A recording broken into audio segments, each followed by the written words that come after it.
চলে আসলাম অনেক দিন পরে আমি আমার বান্ধবীর সাথে দেখা করার জন্য। তাই রাস্তা যতই ভাঙাচোরা থাকুক না কেন তাতে আমার কিছুই যায় আসে না। অনেকদিন পর যেহেতু বান্ধবীর সাথে দেখা করতে আসলাম, তাই এই ভাঙাচোরা রাস্তা আমার জন্য কিছুই না। হে গাইস, আসসালামু আলাইকুম, কেমন আছেন সবাই? মর্নিং বার্ড পেজে সবাইকে স্বাগত।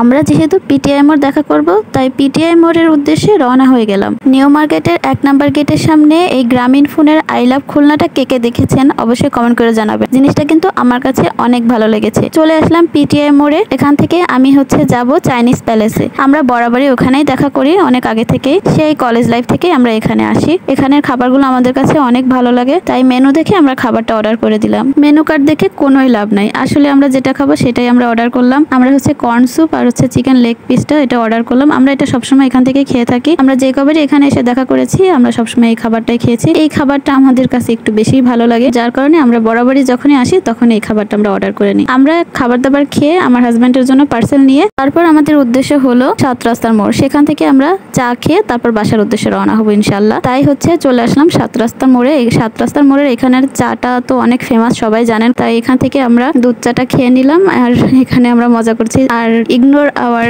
ব্যাকগ্রাউন্ড। যাই হোক না কেন, বাসার উদ্দেশ্যে রওনা দিলাম। রাত হয়ে গেছে, বাইরে এত ঘোরাঘুরি করে লাভ নাই, বাসায় যেতেই হবে। আপনারা কারা কারা এরকম সুযোগ পেলেই বান্ধবীর সাথে এরকম হুটহাট ট্যুর দেন অবশ্যই আমাকে কমেন্ট করে জানাবেন। আর আমার ভিডিওটা যদি ভালো লেগে থাকে, নেক্সট ভিডিও পেতে অবশ্যই লাইক কমেন্ট দিয়ে এবং শেয়ার বাটনে প্রেস করে পাশেই থাকবেন। ধন্যবাদ সবাইকে, টাটা।